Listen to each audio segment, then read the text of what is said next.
Welcome to another episode of the CarryTrainer Higher Line podcast.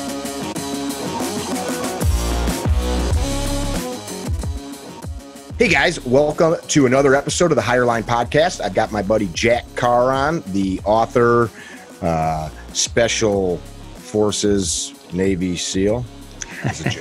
We were just talking before we started recording here about authors using the wrong terminology to describe like weapons or other things in books. I'm sure it can happen with anything, but we were talking about specifically the weapon craft and stuff. How you doing, man? Right. Doing great. Thanks for having me on. With a lovely beard. Thank you. Yours will come in one day too. I just actually trimmed this morning. I don't like it that long. Yeah, I don't like it rubbing on my neck, and I just don't like maintenance. So I just like to, shave it and then let it go for 5, 6, 7 months. And then I trim all the hair top to bottom. That sounds like a lot of work. I did actually recently have to grab one of those like nose and ear trimmers because I'm in front of the mirror one day brushing my teeth, and I realized that there was a hair sticking out of my ear like about an inch. And I looked at my wife. I'm like, no, like nobody wanted to tell me that I've got this old man hair sticking out of my ears. This went downhill quickly. Anyway, so you and I were just talking about your new book. Yeah. True Believers coming out in April, and was just over in Africa doing a little research. Actually, the research was to confirm some things for the second novel, True Believer, but was to gather a lot of information for the third one that comes out. That the title is still classified, but it comes out the following year. So I was getting research done for that. Cool. Yeah. So while you were there doing research, if memory served from what I read, you were working with some anti-poaching units? Yeah, there's an organization called Rhino 911 that helps train anti-poaching units over in Africa, specifically focused on the rhino in this case. But they're about, I think it's 30,000 rhino left worldwide, and 20,000 of those are in South Africa. And most all of those, or I think all of them, are on private concessions or government protected concessions, but behind fences. Even though they're gigantic, the 250,000 acre reserves, they're still behind fences to help protect them. And that's just how they do things in South Africa. But there's just so much money involved in the illicit trading of rhino horn, specifically going to Asia, that it's crazy. It's used for, they use it in supplements, right? Yeah, there's all sorts of mystical properties that it's supposed to have that they believe in. Virility and virility, all the way from that. That's what people most of the time they'll reference that, but also they say it cures cancer and a bunch of other things. So people pay top dollar over in Asia, specifically in Thailand and China, and there's just this huge illicit market for it, and you can't trade it legally. So you can't sell it, but there are people in South Africa, because the rhinos do die naturally as well, that are stockpiling rhino horn in case it is ever legal to actually trade it. So so that's a big debate over there right now. I guess I never even thought about that. Yeah, the animal's still going to pass from natural causes. Sure. Right. And then some of the older ones past breeding age will also start killing the young. So you can also, that's why they sell the hunts, because you get a rhino that's older, that is past its breeding prime, that then start, just like bears do, they'll start to bears will kill the cubs, and rhinos will kill the young rhinos. So essentially, if you do not take that rhino out, then it's going to kill multiple small rhinos, baby ones. So you essentially have to have a hunt, and then that money from those hunts goes back into the conservation effort and goes back to paying for these anti-poaching units, paying for their weapons, paying for their ammo, paying for their training, paying for flight time on the helicopters, paying for new technologies out there that can help provide some semblance of security. Although it is, these 250,000 acre concessions, that's a lot to guard. Yeah. Thousands of square miles or hectares out there. Yeah. I have a friend, actually, South African. Do you remember the Celis Scouts? Oh, of course. So Reed Daly, his son, David, is a friend of mine. David's got to be mid-60s. His father raised him in the bush, and that's one of the things he did for years. He's wrote books on it. He's in South Africa now. He actually does some work with the U.S., not so much poaching, but conservation. Okay. And he'll send me stories because he's out with these guys throughout the country and in neighboring countries as well. It's horrific horrific what these guys are willing to do to these animals. Sure. That name actually sounds familiar, and Cello Scouts feature prominently in the second novel. And did they really? Yeah. So that was the research I was doing in Mozambique in 2016. Even though I didn't even have a book deal yet, hadn't sent it off to Simon & Schuster, I was still knew that I was going to write another novel, and so I was over there doing some research for the second one. I'm going to connect you with David for certain. I didn't realize that I would have known that, but yeah, his father was I can't think of his first name, the colonel that founded the Cello Scouts. But that was his upbringing. By the time he was of age, that was one of the things that they were mostly doing, was out there chasing the poachers. Got it. Yeah. Today even. So one of the things that they were doing for a while is darting the rhino and cutting off the horn so that poachers would come across the rhino. They weren't, just darting it and taking the horn off, because it regrows. It's like a fingernail. So, it's a renewable resource. But they dart the rhino, cut the horn off, bandage it up, make sure it's all good to go. And then off the rhino goes, just without the horn, thinking the poachers would come across this rhino and then not kill it. But what happened is they would get on the land, start tracking, spend however long it took to track down the rhino, find it, see that it didn't have a horn, and then kill it anyway, because they didn't want to waste time tracking it again the next time they made an incursion onto the property. So they wouldn't be wasting their time. This rhino is now dead, and they won't track another rhino that has no horn. That's pure evil. That is pure evil. And things go extinct. That's how life works, but not because of some crazy mystical thing from Asia that doesn't really work. So that's agree. The tragedy. I agree. Yeah, ice ages, volcanoes. Sure, things cause that, but for sure. The interesting thing about that, a friend of mine, off topic, just sent me a news clip from this morning. The Coast Guard, I forgot what boat, has on the deck over $500 million of cocaine from a huge sweep they just did on both coasts. Cartel bringing coke in, $500 million. So you see on this deck of this large vessel, pallets of cocaine. And you think, okay, great, that'll put a dent in the cartel's operation. But every grain of that coke, some U.S. citizen wanted to smoke, snort, shoot, whatever, just like those rhino horns, those bad men that are killing them. If they didn't do it, somebody else would, because there's still some guy that wants to eat it, whatever they do with it. Yep. No, it's about the end user. It's like in the States for the war on drugs. There's demand. Same thing in Asia. There is a very high demand for rhino horn, and it's worth more than cocaine on the black market. So as long as there's that demand in Asia, it's going to be met somehow. And unfortunately, there's a finite resource here that is dwindling by the day, really. And eventually, there will be no rhino if things do not. If things continue unabated. 30,000 left. That seems so minuscule. Although animals like the whitetail, or turn of the century in the U.S., they thought were going to be extinct, and whitetail are so prolific now. Yep. Elk, same thing. Turkeys, but yeah, a little different over there in that there's not a North American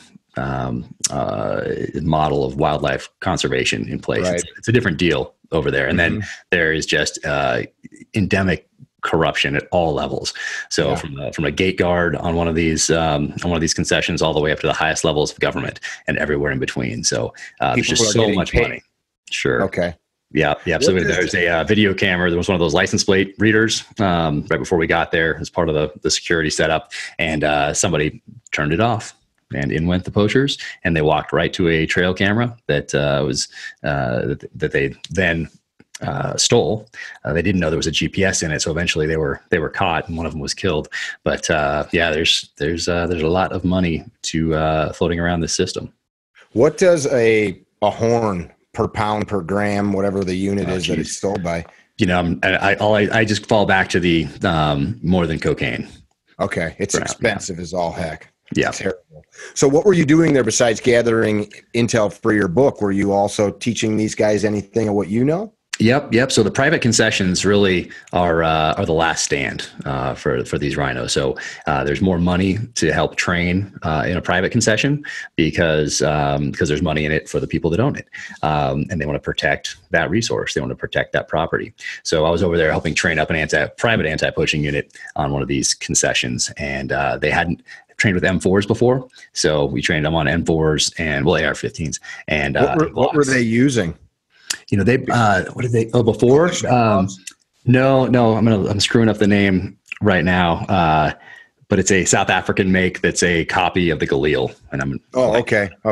But so they'd used that for years. A lot of them are older, and it spent time in Namibia. It spent time in the bush wars that really started mid '60s and ended mid '90s. These guys were the ones that from the mid '80s to the mid '90s had been fighting. So they're a little older, meaning that they're comfortable with their old weapon systems, and they're great trackers because they grew up really tracking animals in the bush. And then when they went to war, they transitioned those skills into man tracking, just like with the Cella Scouts. So from tracking animals to tracking people, they are very, very good, probably the best in the world at tracking. And so that's really what I was researching for book 3 was the tracking part of it, particularly the psychology of tracking. That's what I was really interested in. And these guys are the best in the world. So I'm fairly certain that I learned more from them than they did from me. Well, that's cool. That's a trip well worth it. Did you ever read Tom Brown's book, The Tracker, back in the day? I did. Yeah, I read that in probably junior high or high school. Yeah, somewhere right around there, or early high school years. But yeah, I read all those and got all the field guides. And I love that book. That school's still running. I think so. I looked it up not too long ago, but very, very, very inspirational book. That first one, especially The Tracker. I really enjoyed that. My brother was stationed in Cape May with the Coast Guard, New Jersey, which the Pine Barrens, where he wrote that book about, was not far from there. So this is 18 years ago or something, I went to go to visit him there. I made a plan and I went and drove through that area, and it was like seeing it when I was a kid, reading it and imagining stories and such. That just popped in my head as you talked about man trackers. I think he still does work with the feds too. Yeah, no, I think he does. And I remember reading that book, like you said, around 7th, 8th grade, maybe freshman year in high school. But being from the West Coast and knowing about the Rockies and the Sierras and all that stuff, I thought New Jersey, like there's in New Jersey. I had never been back there, so I remember thinking Pine Barrens, like, is that a park or something? Like, is that Grand Central Park? But I guess it's a legit area. Yeah. I just did a class in New Jersey 2 weeks ago. The community is called Great Meadows. Okay. I drove through Pennsylvania to get there. And, eastern Pennsylvania, that whole area, beautiful hills and mountains and such. I've been through the East Coast many times. I didn't know New Jersey had any of this. It was the most gorgeous colonial era homes, deciduous forests, winding dirt roads, and it was miles and miles and miles of it. I just always, like you said, I imagined the area to be, but completely different topography and geography than the Pine Barrens, which is kind of coastal, flat, pine forest. It's rocky outcroppings, the Delaware gaps right there, the forests are beautiful. Yeah. No, I remember those books, and remember when he killed a deer with a knife or something. And I was like, whoa, wow, that's amazing. I still have yet to do that. The Apache tracker made him get naked. Him and his. Of course, you'd remember that part. Well, he made them go across a great distance, like 10 miles naked in the snow, and figure out how to do it. Got it. Eventually, he warmed himself with his brain. Wim Hof. He was early Wim Hof. He eventually figured it out. Yeah. So it wasn't that I remember that he was funny. Shocking. Yeah, I'm definitely going to hook you up with David now that I realize that. I actually was just texting with him in the last couple of days. I've been trying to get over there just to see some of the country. I've never been. So. Oh, nice. Well, I'll put you in touch with this group because they need people to go over and need people to train. And like I said, this anti-poaching unit had never trained on Glocks before. So we started them out very basic. And, but yeah, you would be a valuable resource for those guys. Those people play for keeps over there, man. And not to keep on that subject, but he tells me the stories. I don't think I don't think some of the crazy street violence that happens in the U.S., people don't understand South Africa, even Johannesburg and some of those big cities, the amount of carjackings. Another friend of mine that's a IPSC shooter from South Africa sent me a street sign, and it said like high, I forgot the term, but they like carjacking, like high carjacking area. Like, and it was a nice part of town. Like, just don't drive here because you're going to get robbed. Oh yeah, no, there's all sorts of little intricate, I mean, it's such an interesting place. They call them cash in transits is what they call them, cash in transit. And it's like, I mean, these guys come up and they have explosives of some sort, put them on the door of these vehicles, blow the doors, get this money. It's a serious deal. Armored cars. Yep. Okay. Yep. And of course, you know, like anything else over there, endemic corruption. So off walk the driver, off walk the security guard, that sort of thing, or maybe they leave it unlocked. So there's that part of it too. And then if they're not, well, there are other choices to get killed or blown up. And you know, people over here don't really know what's going on over there, but and the other part of this is that the government thinks that, or certain elements of the government think, hey, if we crack down too hard on this poaching, we have all these people that are poaching right now. Well, now what are they going to do for money? Well, cash in transits, carjackings, all that stuff. So there's all sorts of things to appease them so that they don't take their crime elsewhere. Well, there's just a segment that's doing this now. That's, you know, going into concessions and hiking through the desert or whatever and tracking an animal and killing this rhino and then making their way out. So no people are getting killed. No people are getting blown up. And if anybody's getting killed, it's the poacher or somebody from the anti-poaching unit. Well, it's not something in the middle of a city where an explosion's going off and blowing up an armored car and everything else that goes along with that. So it's crazy. Horrible. The interesting takeaway from that for me is, well, a couple things. Regardless of the laws we create in civilized countries, like a lot of folks, when they see the beauty of South Africa, the game preserves and the animals and not wildlife, but all of the wide open spaces, I think many people forget some of the biggest, most populated cities in the world are in that region too, with all the infrastructure, the fine theaters, food and all that. But still you have the sect of society that doesn't work within our code, our social construct of laws, and that's just going to happen regardless. So then now we have these leaders, like you just said, that choose this, which is better, kill the rhinos, kill people, and they're starting to disarm their society there. Not terribly, but I'm starting to hear people not having licenses renewed, just like as a matter of principle, there's no legal reason for it. I don't know how their licensing for armed citizenry works, but people are stating, I've seen some reports that they're just not being reissued. Oh, interesting. I did not hear that over there, but they do have a system in place in order to obtain a firearm, carry a firearm.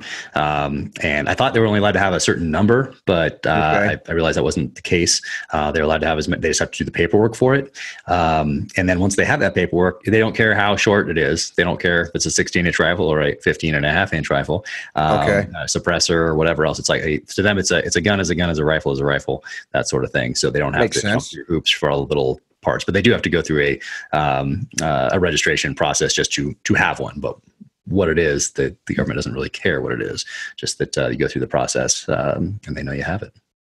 Did you ask any of them what they pay for those guns? My IPSC buddy, he'll see my revolvers and he gets all googly eyed. He shoots a Taurus revolver, which I think he said he paid like $1,500 for. He said one of my Smith & Wessons would be like $4,000 or $5,000 because they pay a lot for weapons and for the ammo too. So it's very pricey over there.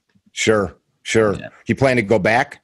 Yep. We're actually going to go right when the second book launches. So I won't be able to make the next one. And the next one's going to be pretty special because executives from Sig Sauer are going to come over and present an anti-poaching unit with one of their ARs. Or not one, cool. A whole set of their ARs. I think it's 20 or 30 of them. So I think this is the first time that a major manufacturer is actually going there with senior level leadership. And of course, they'll capture it all for social media and all the rest of it, get that content, but they're going to present these awesome new rifles because it's hard to get that stuff over there. What they get usually is stuff that's just piecemealed together, old, broken, and it's not good. So they're getting all new optics, all new weapons, and the senior level leaders will present them, and then we'll have a training package also that drops in to teach them how to use that stuff as well. So yeah, it should be really cool. And that's in April. You mentioned SIG. Is SIG something? Is SIG part of the new book? Is it something you've been working with them? Yeah, no, just randomly it happened. My friend actually put it together. My friend Billy Bridzel set it all up with the SIG people and the people over in Africa that own the concession, and set it all up and went through the ITAR process. And there's ITAR, and then there's another one that I forget right now. But anyway, you have to do all that paperwork in order to legally export weapons somewhere. So they're in the final stages of that right now, just to make sure that all everything is above board. Sure. And get that all done. And I randomly, SIG, of course I carried a SIG for my 20 years in the SEAL teams. So I have a little soft place in my heart for those guys. And it's a great company. I have friends working there now, and they do happen to be featured prominently in the second novel in True Believer. So on the cover as well. So everything's just kind of coming together. Awesome. On a side note, I've been carrying a SIG for the last 6 weeks. So nice. The 365. I have been. I keep seeing them in class, and part of the reason I have all of these various pistols is students show up with them. So I'll maybe put 1,000 rounds through one, and so I understand nuances and stuff. And I've really been digging that little pistol. Yeah. So I think 6 weeks I've been playing around with it. Oh, awesome. Yeah, I just shot 2,000 rounds the last couple of days through it in a training, but you like it? I do, trade off with anything. Little gun, less to hold on to, harder to dig out of your holster. Like simple things like dumping the magazine. Like I'm right-handed, so I'm taking my left hand before I break it off the gun and pushing the mag release because I can't get my thumb on there because the palm of my hand stops the mag. So that's why I'm doing it, so I can understand some of those nuanced. Right. But yeah, it's a hyper accurate little gun. Yeah, but for someone that was going to carry a pistol of that size anyway, like that's the size they're looking for. That's what they're in the market for one of their pistols anyway. Yeah. That's kind of how I look at it. And I have the X-Carry, what do they call it? The 320 X-Carry is on its way. So I think it's basically, give or take the size of it would replace a Glock 19 essentially. So I'm going to start carrying that. Triggers in those guns. Great triggers. Yeah, they're doing a great job over there. Out of the box, the sights out of the box. You don't have to dig around and figure out the sights you want, like with a Glock or whatever. But SIG's doing amazing things across the board. So I'm really fired up to see them do that. And they sent me one of those Rattlers too. So that just arrived yesterday. What is that? That's the 5.56, or is it 300 Blackout? It just arrived. I haven't even opened it yet. Yeah. Okay. I've only seen magazines. Yeah. So tiny little thing. So it's sitting right outside the door here. But awesome. I got to check that thing out here a little more soon.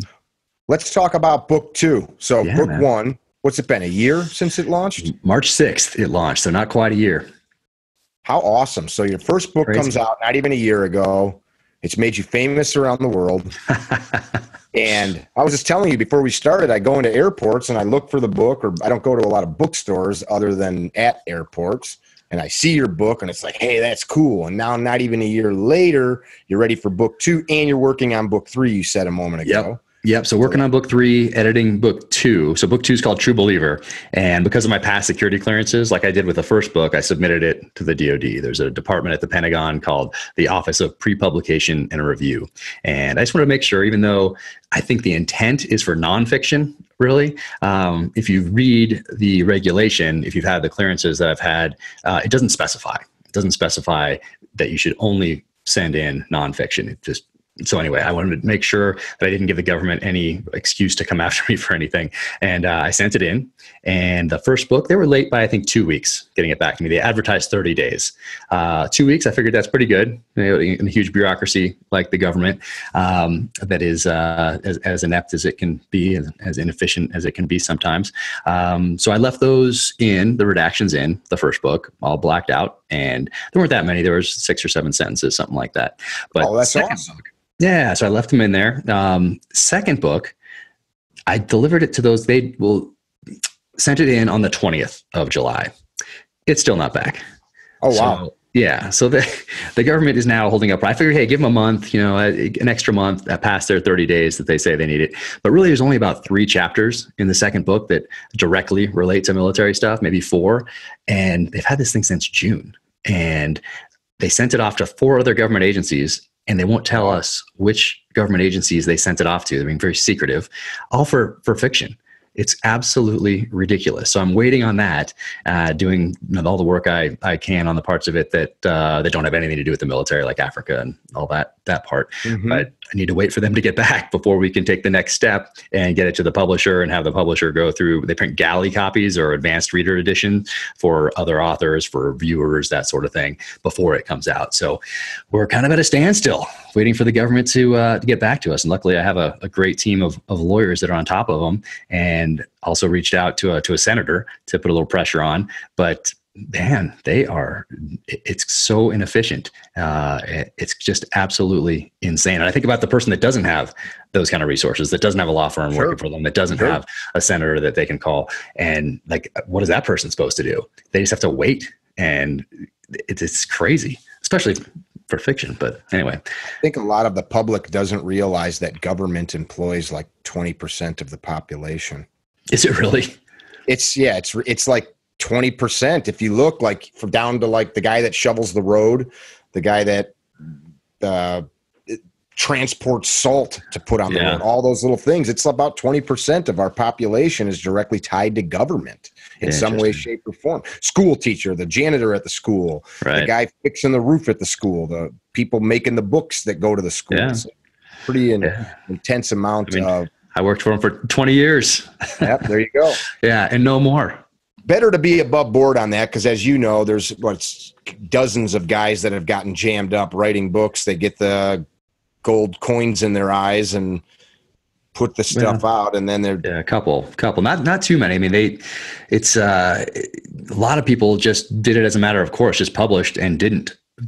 Whether they didn't know or got bad advice or whatever it was, but a lot of people just didn't submit. And then, of course, with No Easy Day, that was the one that really highlighted, okay, well, we should probably get these things reviewed by the government before we publish. So I wanted to make sure I just did it the right way.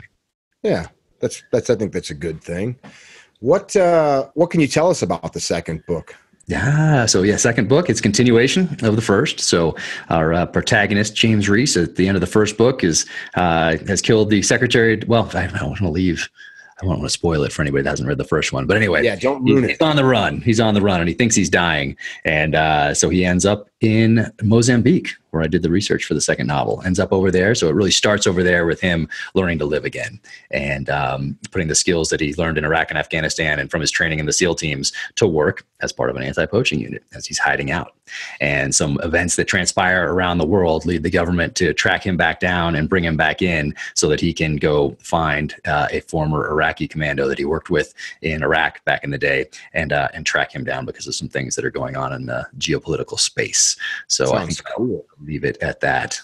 So just so the listeners to us or viewers, if you're on YouTube watching this, understand, Jack basically has created this around his own persona of what he wishes to be. And he always says no, but then he just spending a bunch of time in Africa working with an anti-poaching unit. So I really think you're just living vicariously through this character, or vice versa. There may be a little bit of that, but of course, much more skilled than I could ever have hoped to be. Much wittier, better looking. Doesn't have a better beard, but that's about the only thing. Did you see that picture I sent you from New Jersey? Yeah, I just saw it. Didn't do it justice. So that guy was a range officer, former Marine, on the range that we're at. I'd never met him before, and like the picture I sent you didn't do it justice. But I'm sitting with this guy, and like 10 times I'd see him look at me like with this look, like, why are you looking at me? And finally I'm like, hey man, I look back and you look just like this guy I know, and I haven't seen him in person in like a year, and I just see you, and my brain's like, oh. And so I finally pulled up a picture of you on my phone, and he's like, then he was like, what the hell? So anyway, for those of you listening, I met his doppelganger, and I put the picture of Jack on my phone and held it next to the guy's face, and then we took a picture. Yeah, no, it's funny. And I probably shouldn't mention this. I'm going to regret it later. But I talked to a lady who writes romance novels. Right, so she's older. And but she's so awesome. She's so great. She's been such a big proponent of the Terminal List. Loved the book. Got it out to all her ladies that read her novels. And we met in person at an authors conference a few weeks back. And she sent me the cover of her latest book yesterday that's coming out, and told me we took a picture together. She said she sent that to her art people, her cover people, and so that they could put my face onto this novel. And I think I'll keep secret exactly which one it is, so that you don't post. I'm going to the bookstore. I'm going to start. I'm going to find that. So funny. That's so flattering. Funny. It is. It's so very nice. So nice. I sent it to my wife right away. So. I'm thinking of, I think it was a Danielle Steele novel my sister had when we were young, and I was reading it laughing at her.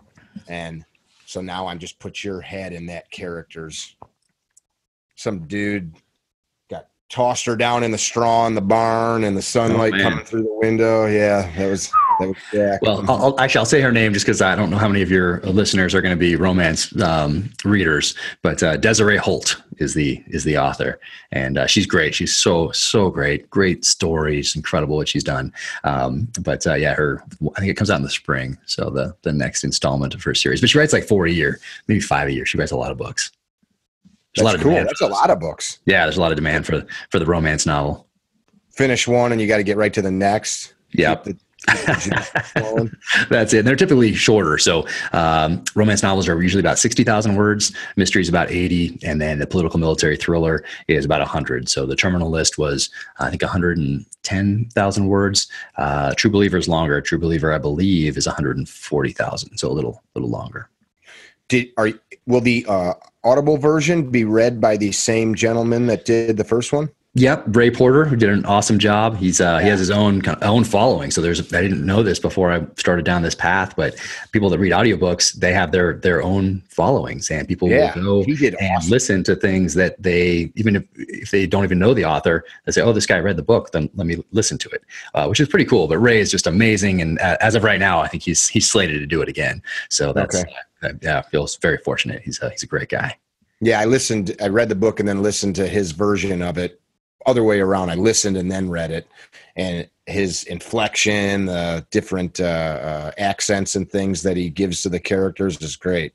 Yep. No, I want to fly out when he does it. I think usually they want the author out of there because the author usually, I would guess, just slows things down. And so that's not how I pictured it. Exactly. Right. Yeah. Exactly. Which is why for movies, they usually get rid of the author right away. As far as these, when you option it for a movie, they don't want the author there on the sidelines saying, "No, that's not how I pictured this," or "That's not how this should." That's why the movies suck half the time. So maybe. First Blood was great. So First Blood, of course, was a novel by David Morrell written back in 1973 that really changed the genre. Yeah. David Morrell, an amazing guy, created the character Rambo, had an amazing series of books in the early 80s that started with Brotherhood of the Rose, then went to Fraternity of the Stone, then League of Night and Fog. It's an incredible trilogy.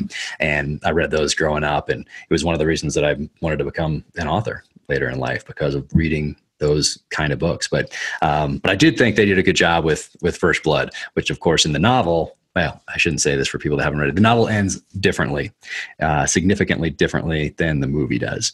And but I won't ruin it. But if anybody hasn't read it, because it really did change the genre, and change the industry. Kind of, no one had written a book like that before. And of course, he's still going strong today, and he's a great guy. I'm gonna have to look those up. You know, the last book that you recommended, which I was ashamed I hadn't read, was Once an Eagle, mm-hmm. and which I have both read and did the audio version of as well. What a fantastic book! So the people listening, tell them a little bit about that book, because it's been months since I had you on, and life-changing story. Right. So Once an Eagle it's historical fiction, but what it really is a case study in leadership, which is why I gave it to all of my junior officers or senior enlisted guys in the SEAL teams as a gift. And for them, I would write a letter that would go in the front of that novel, and it would kind of explain why I was giving it to them. And then it would say, hey, at the end of this, there's another letter at the back. And I'd tape that one into the back in an envelope that was sealed and say, hey, when you're finished the novel, open that letter. And that gives my perspective, my take on what you just read. So I hope it would give them some incentive to get all the way to the end and be something a little different. So it follows the careers, for lack of a better term, of two guys that it starts before World War I and takes them all the way up to Vietnam. And there's an enlisted guy who is always just a little bit behind the staff officer. So he gets a battlefield commission in World War I, and he's so now they're both officers, and he's just a tad bit behind this guy, Courtney Massengale. What a jerk. I know it. I hate it. I know it. And if you notice, there is a Massengale-esque reference in the terminal list for those that catch it. But so it follows them throughout all this time, and that prior enlisted leader that everybody wants to be is just a little bit behind that political animal as they work their way up the chain of command to the senior flag level ranks. But yeah, case study in leadership, and it's my number one recommended and gifted book. Yeah, it was fantastic. I appreciate that you had told me that. I enjoyed the heck out of it. It's a long read. Yeah, it is long. You can use it as a weapon or a doorstop if you don't read it or after you read it, because it is pretty thick. Super well written, though. A lot of good historical stuff in there for people that like world history and the history of war and such. A lot of well-researched details. Is that author still living? I don't think so. That was written in 1968. Okay. So, and surprisingly, he has a lot of books out, and I have not read any of his other novels. It's crazy. So I probably should dive into his other ones at some point. But Anton Meyer is the author, and he did have combat experience, and really it was written the time it was written as an anti-war book, essentially in 1968. But yeah, he really painted the ugliness of battle. Yeah, for people that like that or like historical fiction, The Killer Angels is an amazing book about the Civil War. That one will blow you away if you're interested in historical fiction, and you learn so much about the Civil War through reading it. But it's not a dry read; it's historical fiction, so it reads like a novel. But there are real people in it that you'll recognize from history class back in the day. Herman Wouk, Winds of War and War and Remembrance. Those are two of my other top favorite in my top 5. And once again, Winds of War takes you right up to Pearl Harbor, and then War and Remembrance takes you from Pearl Harbor all the way to the end of World War II. So you learn a ton as you follow this family that has people in each theater of war, and it talks about their personal relationships and what's going on in the world. But you learn a ton about that period in history through historical fiction. So those are definitely my top historical fiction reads. Super cool. Now, before we were on, I asked you about what's coming for the terminal list. Are you allowed to say anything? Yeah. So it was optioned for a movie, and it was optioned by somebody with interestingly enough, as I was writing the novel, I thought only one person could play this role. And really? That is the person that ended up optioning it for a movie. It's crazy how the world works. What's crazy is that who you picked wasn't you. Hey, you want the best actor. Lee Child, I think, said it in an interview once. People were a little bit upset that Jack Reacher was being played by Tom Cruise, because Jack Reacher is supposed to be, I think, 6'5" or 6'6", and he's a huge guy, 200 some pounds. I didn't know that. Yeah, so it's a part of his character is his size. So that's and I think we're Lee Child's at, I think, book number 22 maybe in that series now. So of course, tremendously successful. And when it was announced that Tom Cruise would play the role, some of the diehard fans were not that happy. Right. But Lee Child was like, hey, there are worse things that can happen to you in life than one of the biggest movie stars in the world playing your character in an adaptation of your novel. So, sure. I get it. And interestingly enough, but Lee Child's books are now coming to, I think it's Netflix or Amazon Prime or one of those, and they're going to have somebody play Jack Reacher. That I've seen that. I've seen an ad for that. Oh, yes. Did you? Okay. Yeah. Seen an ad for that. That's the interesting thing about the movie adaptation. It's just somebody else's whole recreation of what they envisioned, right? Yep. And that's, for me, when I signed the papers for the movie, you really sign everything away. And for me, with one novel, not coming from not having multiple novels out there, not having a following, just being a brand new guy on the scene with a novel, I wasn't really negotiating from a position of strength. So you really there's trust that you have to pick the people that you think are going to do the best job and has the most chance of actually getting made. But really you sign away pretty much everything.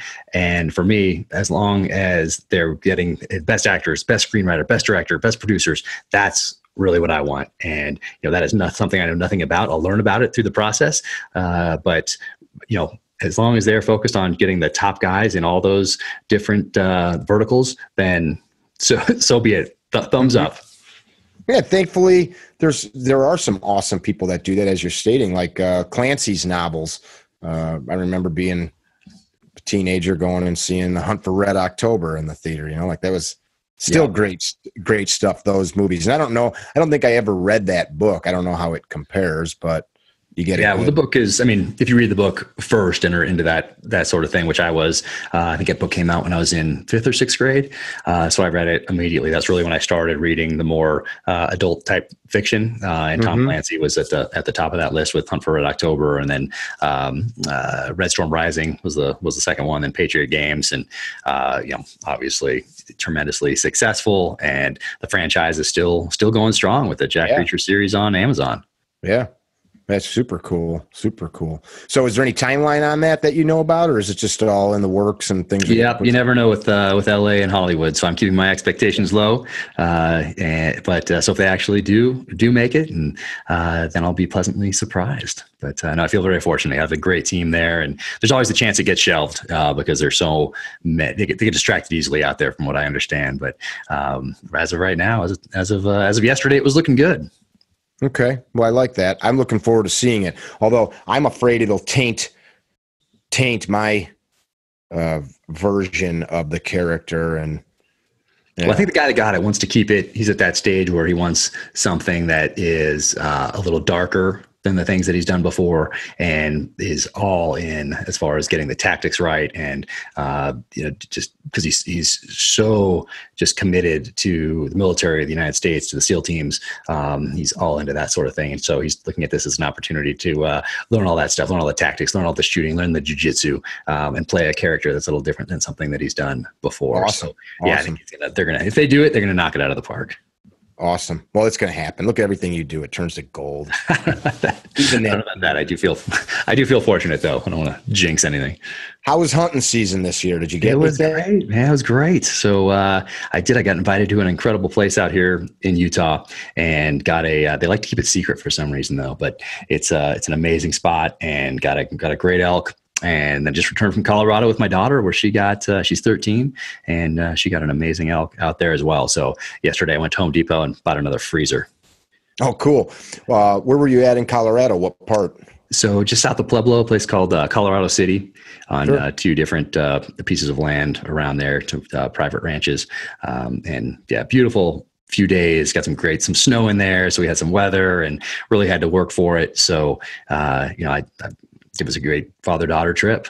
Tell me about the actual harvest. What was she using? What was the distance? Yeah. So I didn't even know that Smith & Wesson had an AR platform type rifle. I've got a great one that I've had for years. They make a great gun. Yeah. Yeah. Man, this thing was awesome. So 6.5 Creedmoor, AR platform. I don't know exactly what they call it. And so with my friend's rifle, and I hadn't even heard of this scope company before. So I think Swarovski owns them, but it's their tactical line. KHULES. Cools. Anyway, that was the scope that was on there. And man, that thing was nice. So yeah, we had that. She shot 450 yards. Awesome. Yeah, incredible. This crazy shooting position after a long hike up a mountain. And yeah, she took 2 shots, both hit. And both would have been fatal, but yeah, put that thing down at 450 yards at a pretty dramatic uphill shot. What did the animal look like? Male, female? Oh yeah. So it was a big elk. Okay. I'm not really too into the score, more into just taking the right animal out. Yeah. What I'm saying was that she shoot, but it was a big one. Okay. Yeah, it's like a 3. I don't know, Okay. 320, 330, 340 for those that know what that is. Sure. And yeah, so nice big old elk, which was really cool. How far did you guys have to pack it out?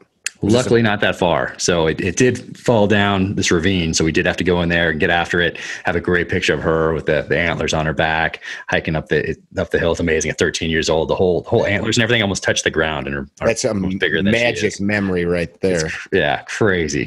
But yeah, hiked it up, and then we had a little mule that we went and got, and then drove that thing up, one of the Polaris deals, like Polaris Ranger, and parked it up probably, I don't know, 200 yards up out of this canyon, and then we hiked it up to that, and then hey, that's work, man. Dragging. Yeah, it was good. It was just about right. So, my first elk that I got years ago in New Mexico with muzzle loader, that thing, I mean, we were miles and miles into the backcountry, and having to hike that thing out. To this day, I'll say it is one of the hardest things I've ever done, is strapping those quarters on my back and hiking out with that multiple trips and getting it to a place where we could get the horses into it and pack it the rest of the way out. So, yeah, it's no joke.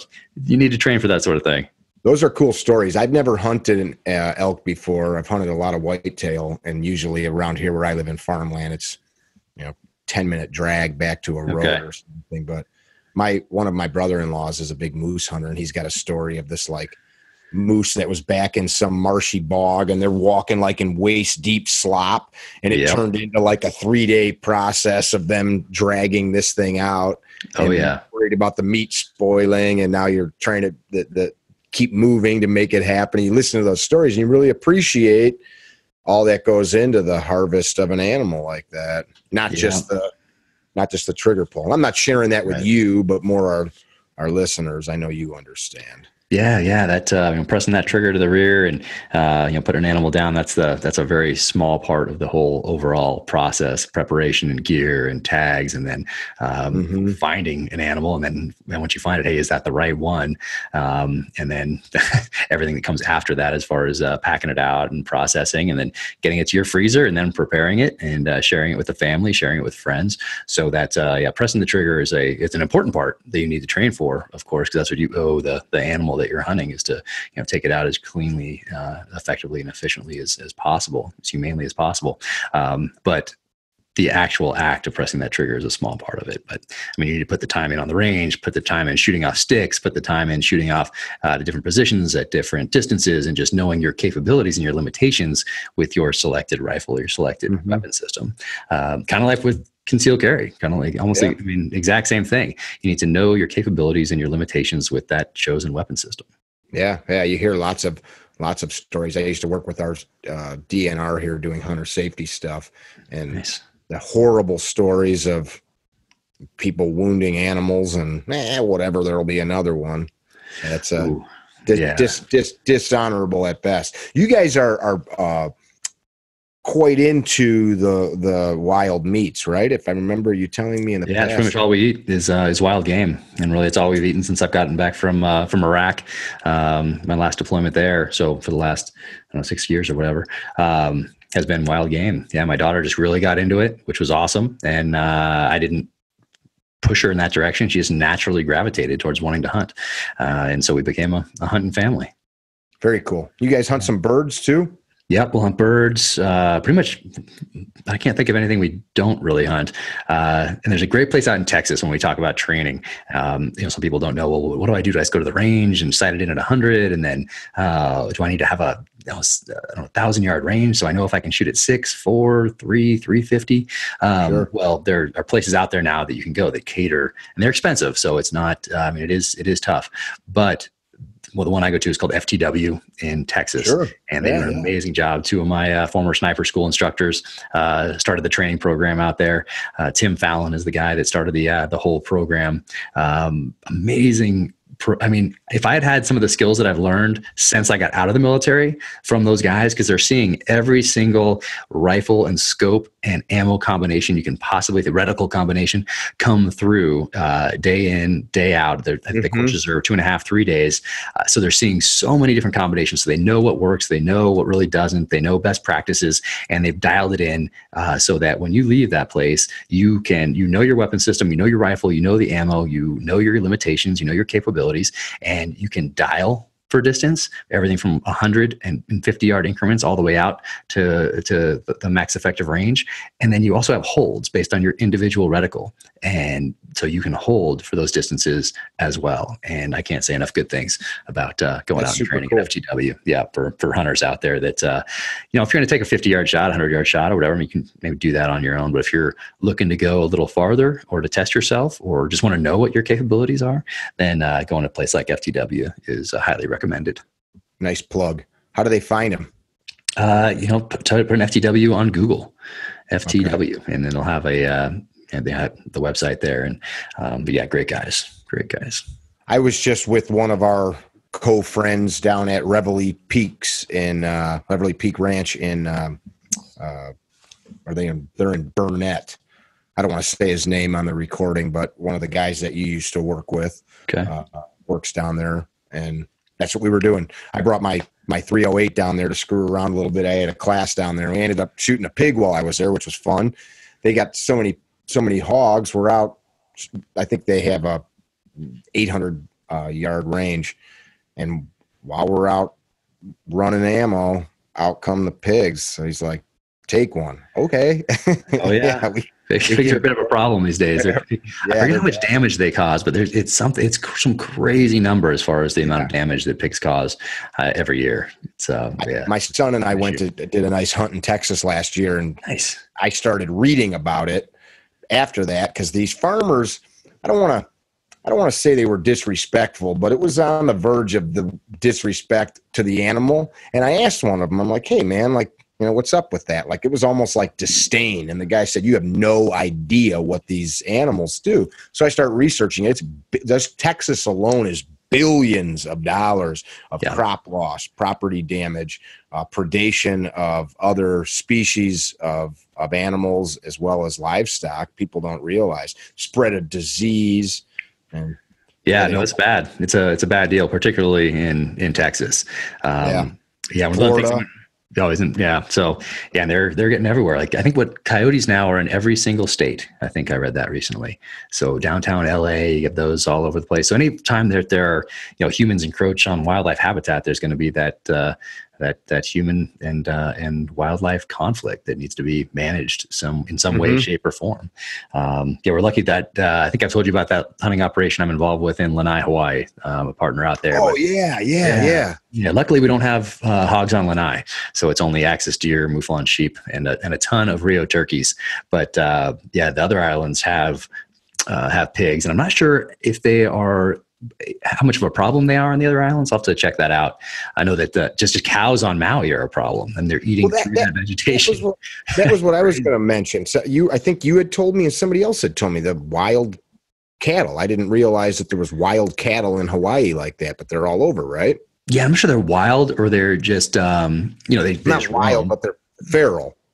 I don't know if they're feral. Yeah, I'm not sure. But regardless, they're eating a ton. They're eating that island into the ground. It's going to have to be managed a little better, I think, going forward. What I was told by a gentleman that was hunting them is that sometime in the last 100+ years, they just got out of pens and have become completely feral. Oh, interesting. Just like our wild horses in the West.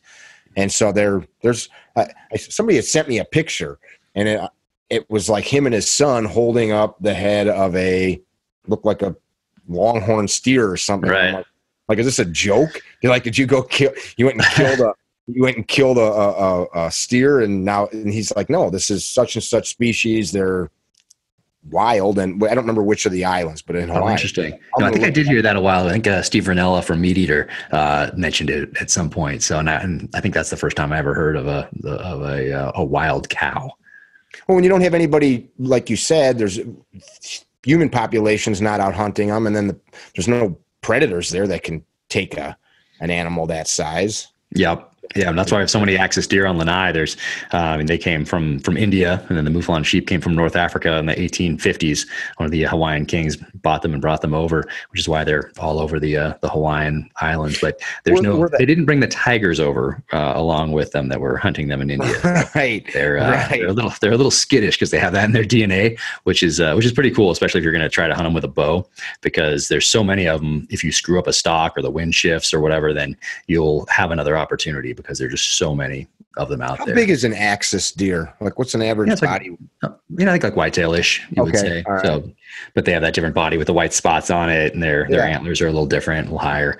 So they're a really cool looking animal, and people say they're the best tasting of the deer. Do you agree? I do. They're awesome. So I've never eaten one. Well, I will rectify that. We'll get you some. A lot of ranches in the South that you see offering axis hunts. Yep. Texas, you see it in particular. That it's a great habitat for them out there. So you see a lot of it in Texas and Hawaii are really the two places that people think of when they think of axis these days. Where are they originally from? From India. India. They are from India. Yeah. Okay, cool. Yeah, I hadn't had the opportunity. I need to get out to Hawaii. That's a good reason to go to Hawaii. Come on out, man. Come on out. Yeah, it's great because you can bring your whole family out. So it's not like some of these places or some of these hunts where one of the spouses is like, that sounds not exactly like what I want to do. But you go to Lanai, you stay at the Four Seasons. There's the spa, there's the pool, there's the beach, there's a great sporting clays, there's horseback riding, there's no booze there. So you have a great resort experience for your family. And if one of the kids or husband, wife, whatever, want to go out and hunt, then that's available too. And you can really make it hard if you want to hunt with a bow, or if you're a little older and really can't get around much anymore, then you can set up with a longer range rifle and see what you can do. Awesome. Well, I'm looking forward to this next book. I want to finish on that note. When's it coming out? I know you said that you don't know exactly. When's about this sucker scheduled to be on shelves? Yeah, so April 2nd is the day that it's supposed to be out, and we're kind of waiting on the Department of Defense for them to finish their review. So I'm not sure if that's going to push the date or not, but April 2nd is the date on the calendar, the publication date.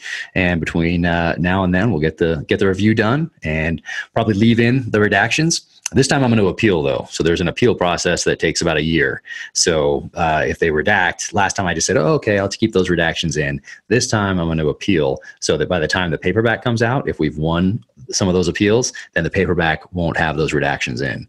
Cool. So people can then say, what did the government want to take out? And why did they win on appeal? And the reason we win on appeal, and a lot of these books that keep redactions in do appeal, and they do win a lot of these appeals, is because, as we talked about, a government employee, they're not going to get in trouble if they take out too much of your book. They could possibly get in trouble if they leave something in there that is classified in some way, shape, or form. So the tendency would then be to over redact or over censor, because that's the safe play for a government employee. So this time we'll be appealing those redactions. But I like that. Yeah, got to keep them honest, man. We can't seriously. I know it's kind of a crazy thing, because you think you spend time in the military or whatever and fight for the country and freedom and all that stuff, and then come back, and the rest of your life the government can read everything that you write and then censor it. So anyway, it's kind of I'm going to write a nice op-ed about it, I think. I just watched Crowder. Yeah, Louder with Crowder. He's great. Steven Crowder.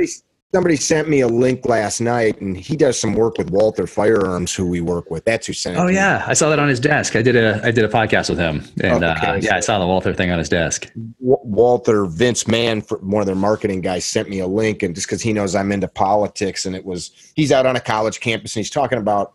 I think the topic was specifically, should hate speech be regulated, and he was trying to get these students to really think about the broader issues of censorship, of the Bill of Rights, things like that.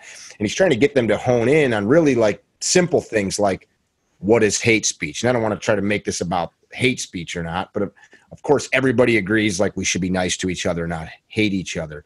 But the 20 or 30 or 50 people that he conversed with, not one of them really had a basic understanding of liberty, the Bill of Rights, unalienable rights bestowed from our Creator, not bestowed by government or granted by government, like that very basic premise. And they all kept going back to, he'd say something along the lines of, well, should a Nazi be able, or somebody that is pro Nazi party be able to walk into a public place and say, I hate people of this ethnicity or that ethnicity? And so the kid said, well, no, because that's terrible.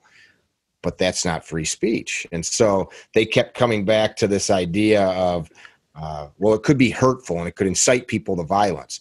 Well, nobody's making them do violent things. They're still choosing to. So my point in bringing this up is that there's this like underlying theme now, especially with young people. A friend of mine, one of my sparring partners, former Ranger, is finishing up college. So he's like the old guy at college, and he's in all of these classes that are, to him, it drives him nuts. Yeah, that'd be tough. He sits there quietly, and he's just was here 2 days ago. He said, Mick, these youngsters, and I don't want to pretend I'm some old guy, but like they have really no idea of like how we came to be, how our founders intended things. So just commenting, thinking about what you're saying, you go to war, spend 20 years giving up time from family and such, and then you've got some pencil pusher telling you what you're allowed to say. And of course, I know you personally. I know you wouldn't write something that was some top secret classified information and try to put it in a novel. I don't think I even know anything that's top secret. You know what I mean? It's like, it was very basic what we did. It's kick a door in the middle of the night, grab somebody out, go back, question them, go out and do it again. And that's the other funny thing. Like you were trusted to have that clearance, but now you're not trusted to discern what is repeatable and not in writing. Yeah, no, I understand. I'm not the arbiter of what is classified and what is not. I don't want to make it seem like I am. It's more, hey, if you're going to ask us to do this and we are going to trust you and we're going to follow that process and adhere to the intent of the regulation, then at least have the decency to not be too late. Yeah, getting back to us. Like one of my friends, Matt Best from Article 15 and Black Rifle Coffee and all that, 17 months he's been waiting for his back. 17. He has lawyers now, but and I think they've been going back and forth on a few things, but 17 months. I mean, it's not like he wrote on a book. And, it's just, it's like one or two chapters in there might have something, the government thinks is semi-sensitive, but 17 months, really? There's another guy. Probably something about an operation that happened 15 years ago or 10 years. I think it's something like that. I don't know exactly what it is, but, that seems excessive as far as time. And there's another SEAL that's writing a book, and a very small part of it is about his time in the SEAL teams. He grew up in Africa, came to this country, became a citizen, had this incredible story of making it to the military, making it through SEAL training and all that. So a great story, like one of those ones like, wow, you can do anything in this life. And a couple chapters in there apparently are about his time in the SEAL teams. Yeah, he's going on like 4, 5, 6 months waiting for a review. And it's, it just seems like, have the common decency to not be too late is my This thing. is one of those we the people problems. We the people allow that to happen, thus it continues to happen. If you or I don't pay some vehicle registration, you get pulled over and your license gets taken away or you get fined. You need to have, we're not holding certain departments and people accountable for certain actions. Yeah, no, accountability is a big one really across the board. And like you mentioned earlier, just knowing what a natural right is, people just don't understand. So that's why we try to, with our kids, really talk about those things, really talk about where we came from, how lucky we are in this country, and then how lucky we are as a family to have done what we did in the military and, worked through it as a team, and then have made this transition to do something that we're doing now and living in the mountains, and that we are so lucky. And the reason we're able to do that is because we have the freedom to choose. And some people a long time ago gave us that right, gave us those rights. They made sure that these natural rights were protected and that they didn't come and couldn't be taken away by the government. And just people don't, if you don't talk about it as a family, and not just once, but over and over again, and make it really part of your life, then, you know, I understand why there's so many kids in colleges that don't understand why so many people that get interviewed on the news like they do sometimes, like Jay Leno used to do it, the person on the street, or I think Sean Hannity does it or whatever. And oh my goodness, it's just, and I realize when you put on the spot, you know, you can, it's they ask them something and they're like, so what do you think this Supreme Court justice? And then they say like a Star Wars. They don't know. Right. Yeah. They all know the Kardashians though. Yeah. What you just said about what the founders did, I talk about this stuff often in our social media. It should stir U.S. citizens' guts. Like I notice, and when people, if they rewind to this and listen, your voice drops a little bit. You get a little bit more serious and deep because it's that meaningful. And I think we look at it too flippantly. Like I had a discussion with a politician this week that is very tied to the healthcare system.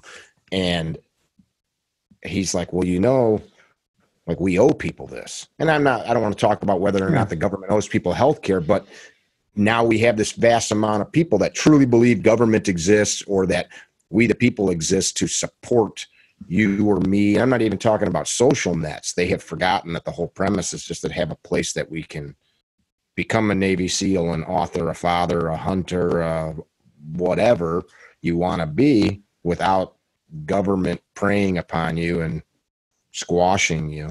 Sure. No, it's an entitlement thing, and we're so comfortable in this country because we do have such a high standard of living, and there are so many programs out there, both from the government and the private sector, you know, that can give you a hand up, or can make you feel entitled.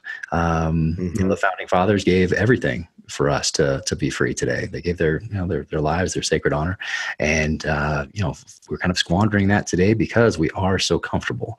And that is, it's a dangerous thing for future generations. Indeed. Sacred honor. Yeah. That's something else I don't think people keep remembrance of. Nathan Hale. It's my one regret that I have just this one life for you bastards to put a noose around my neck and hang me so I can spite you this one last time with my dying words. That's my paraphrase. Amazing. No, it's good. You know, he didn't cry and say, ah. I think a lot of people like that simple story don't realize that was his cousin that turned him in to the red. Really? Yeah, it wasn't like he was off, you know, with all of his buddies and the redcoats caught him. He had made it. He was safely back from a mission of espionage, trying to figure out where the troops were, and his cousin turned him in. You know, there was still so many people that were loyal to the crown. Oh yeah, the majority. Yeah. And that's a good point, the majority. So the minority, 56 dudes sat down while most people were saying, Adams, dude, chill out.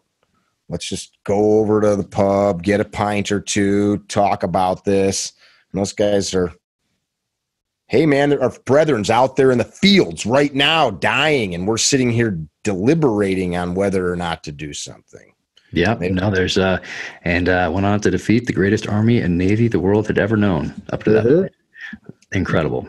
Probably in the context of history, we'll ever know. In regards to power over, like now, U.S. of course is the number one, but there are other countries that have great military. There was nothing that Britain couldn't just put their thumb on at that time and squash. They owned the world. Would you agree? Oh, yeah, the sun never sets on the British Empire. And it until 56 dudes said otherwise. Exactly. Right? No, yeah. Exactly. And we were able to do that. Because we had that, because of the gun. Yeah, you're right. The gun, a group of men with a cohesive plan, a group of men that swore a sacred oath to each other, that decided above all else, this idea is more important than our lives, our servitude to a king, to a monarchy. Yeah, we're citizens, not subjects. That is, I think I put that in the author's note of my first novel. I remember being with you out in Colorado, and our buddy gave a little speech on that. Yeah. Oh, yeah. Yeah, no, something to it. That's goosebump stuff, man. And I think fathers and mothers, literally, I'm not preaching to you, but the people listening, you should sit down with your kids, like you said, not just once in a while, but from time to time, man. Remind them, like, 4th of July, Memorial Day, Veterans Day, those are all great things. But how about, like, hey, that sunset's pretty freaking awesome. It's pretty awesome. We get to sit here and watch it set, go inside, eat a plate of food that we can go pick up from the grocery store whenever we want, because this amazing country we live in affords us all of these sweet things. We don't have people kicking the doors in and slamming us to the floor because of a book we read or a sermon that we gave. It's pretty heavy stuff, actually. Yep, no, it is. And when you think about it, and this is semi off topic, but when you just talk about going to the grocery store and how comfortable we are, that's one of the reasons that we hunt. Is because the kids can appreciate where that came from and how much work went into bringing it to our table as part of that process. And every time I see we haven't bought meat in the grocery store, like I said, in years, but every time I see it, I think, wow. It's amazing how cheap it actually is. Even the most expensive stuff. When you think of what goes in to getting that chicken, getting that cow, getting that pork from where it's slaughtered all the way, who knows, across the country, whatever, into that store, packaged by a certain date to make sure that it's fresh enough for you and safe enough. That's incredible that it is as cheap as it is.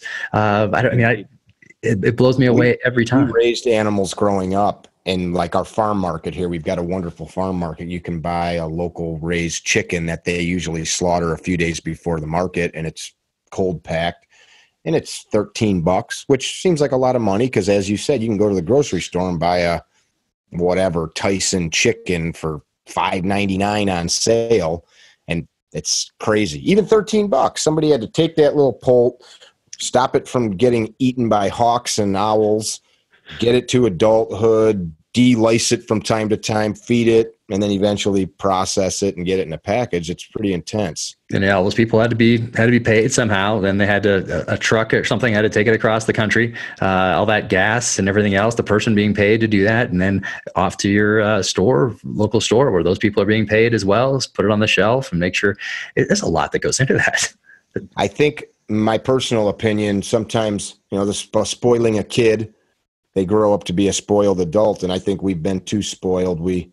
That whole process of food, for example, or death in general, we've removed all of the ugly things, the blood, the guts, the killing, the chase, the sweat of dragging the animal back to camp or home, and now we get this perfect thing that's got a sweet little absorbent pad underneath it so that any disgusting blood is not there. Even our family, you and I may have talked about this before. Grandpa passes away. We don't build a pine box and dig a hole. We pick up the phone and somebody comes and collects Grandpa and puts him in his best suit so we don't have to touch him. And they dig the hole, they put him in the box, and we write a check. We've removed ourselves from that. We just were in Texas and went to the store. I've got when I go to another town for a class, I hit up a Target or something. I buy a couple snacks. I get a case of water, and then I've got my provisions for the couple days I'm there. And I had a case of water left over. I'm flying, so I can't take the water. And I said, hey, who wants a case of water? Because all these guys live there. Nobody answers. Wow. And I shook my head and I said, what a world we live in where I've got a couple gallons of fresh, pure, clean water that won't make you sick. And nobody wants it, like nobody had to dig a well. You're not boiling it, or you've done lots of stuff in the cold. You just to melt snow is a lot of work to get fresh water. And we just, I don't need it. I know it's one of that thing. We're getting so comfortable. And most of the world is not drinking clean water, and a lot of the world, malaria kills, I think, more people than anything else out there. Still, yep. Yeah, I think Bill and Melinda Gates Foundation is really big into doing what they can about that. But Yeah, crazy, and water, and then standing water, mosquitoes, all the rest of it. It's all tied in together as part of this.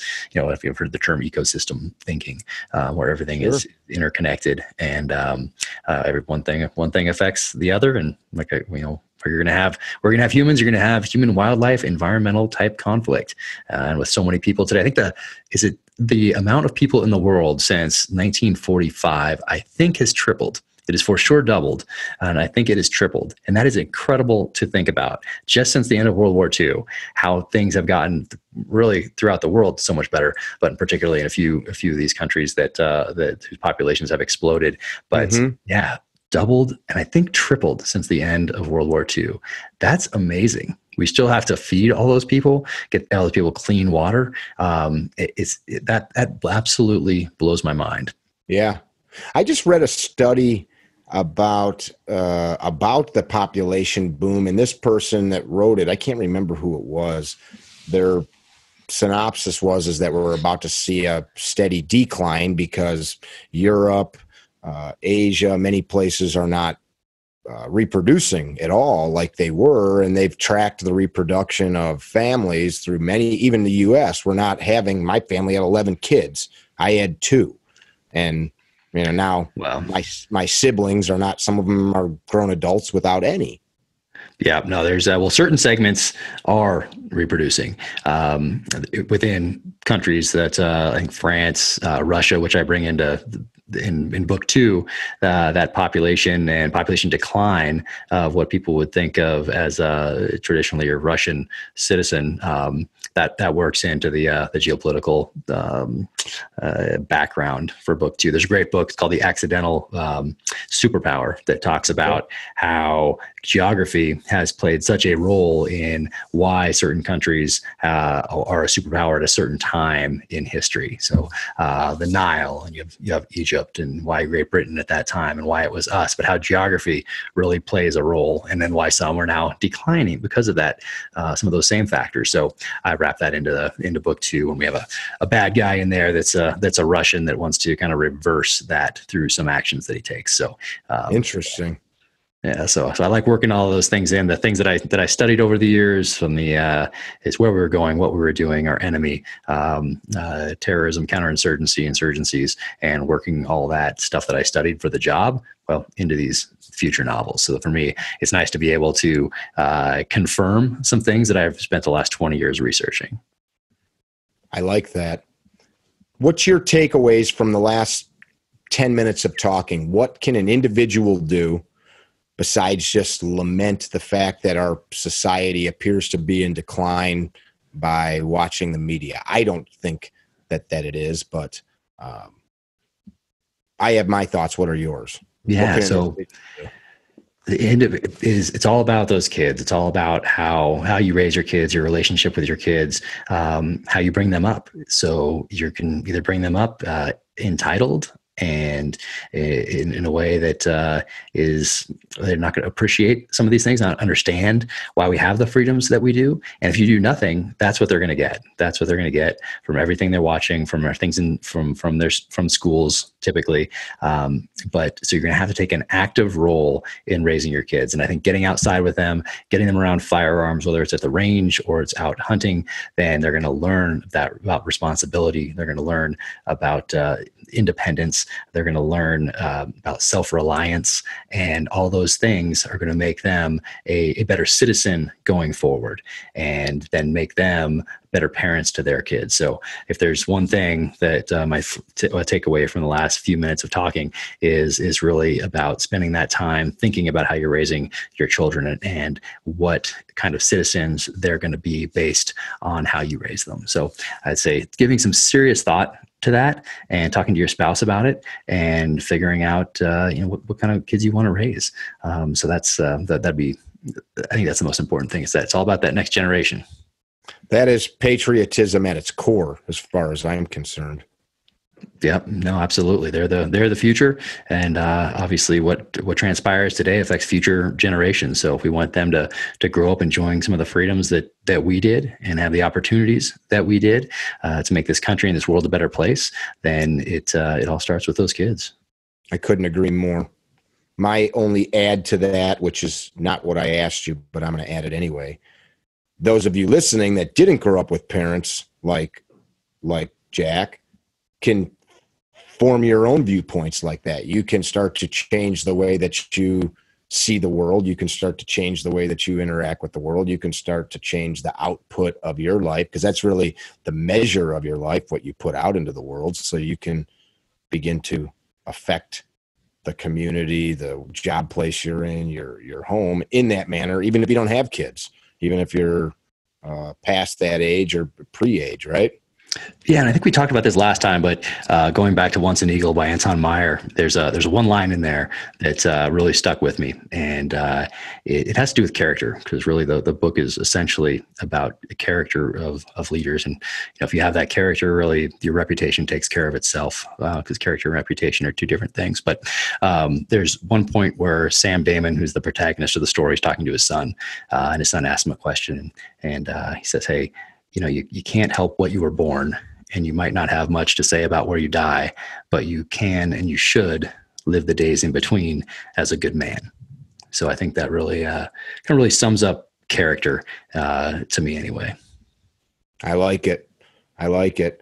That simple sentence, you could take all of the learning in higher institutions, and if we could add that in, or moms and dads add that in and actually be able to instill what those metrics of a good man mean, the world would be such a better place, man.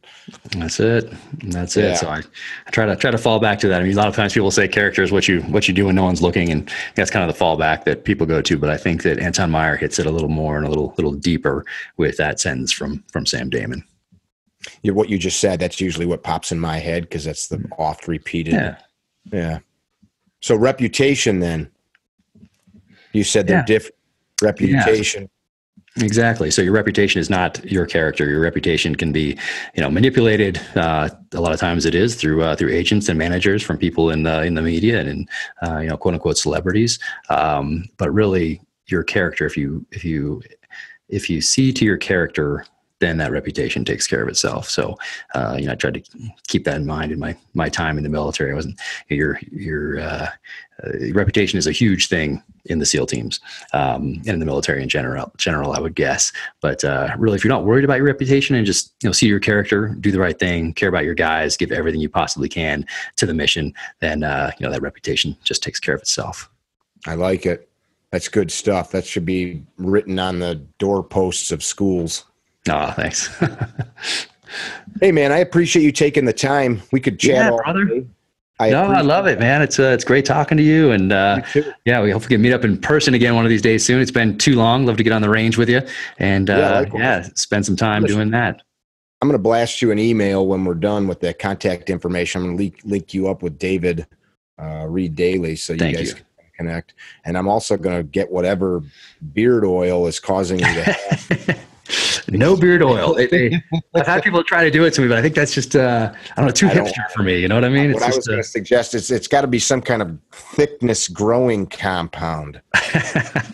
This is just natural. This is just natural. But I think I'm gonna have to clean it up a little bit before the next book tour. Well, maybe you shouldn't. Maybe it's what you should look like. Maybe it's my thing. Yeah, maybe it is. My calling card. Dude, I appreciate it. Guys, if you want to check out any of Jack's books, just Google Jack Carr. I guarantee you will see the terminal list, and I'm certain soon you will see information for the upcoming book. Hopefully the movie comes out soon and we can all go see it. Have a nice popcorn movie night. It'll be awesome. Thank you, my friend. Thank you. Oh, and we did this another thing recently. So if anybody's interested, and I hope I don't mess this up, but it's you can text 44222 and write Jack Carr, JackCarr, in the little message block. And then you can add your email and see the newsletter. I sent one out the other day. I talked about Africa, and I put a little video on there about what I'm reading and why. So there's some information if people want to keep up with what's going on. And then they can join in the action on Jack Carr USA on the That's awesome. stuff. Yeah. That's awesome. I appreciate it. Those of you watching on YouTube, If you have not subscribed yet to this channel, please do. If you're on another platform in this podcast with something that you found beneficial, please feel free to leave a comment in the comment section of whatever platform you're viewing or listening on. Pass it on to your friends and loved ones. We do this not because it's fun and exciting or makes us famous, but that might be part of the case, but because we feel the information that we're passing on to you not only can make you better, but others, which in turn will make our country better and all of us. You guys be good. Happy Friday from us. I don't know where it is or what it is where you're at. Look at that smile. Be well. Headquarters. Thanks, guys. Yeah. Visit our website, CarryTrainer.com, for information about classes held throughout the U.S., CarryTrainer apparel, and upcoming projects. You can also email us at training@CarryTrainer.com for information about setting up your own private course or speaking engagement. Training@CarryTrainer.com or CarryTrainer.com.